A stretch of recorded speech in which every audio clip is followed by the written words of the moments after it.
প্রকৃতির নাকি একটা বিচার থাকে আলাদা, যে যেমন করে তার সাথে নাকি পাল্টা ঘটে।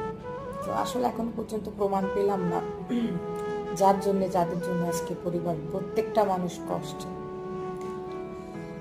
আসলে অর্থ কষ্টটা এমন যে পুরো জীবন চলে গেলে যদি একবার মানুষ দুমড়ে মুচড়ে পড়ে যায়, রিকভারি করা সম্ভব না।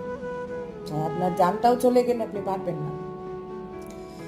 আমি দায়ী আমার পরিবার ধ্বংসের জন্য, আমি দায়ী। যদি ওই মানুষটাকে বিশ্বাস না করে যদি বাবাকে না বলতাম, বাবা ওকে টাকা দাও, বাবা ও ভালো, আমার স্বামী, আমার সংসার বাঁচানো দরকার, তাহলে তো বাবা টাকাটা দিতে না, আজকে বাবাই মারা যেত না।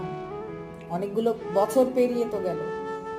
তো আল্লাহ প্রকৃতির বিচারের সম্মুখীন কবে করাবেন না, আর কবে কান দিয়ে শুনতে পারবো যে তার পাপের বিচার হলো, তবে হয়তো একটু শান্তি পেতাম, যে অন্তত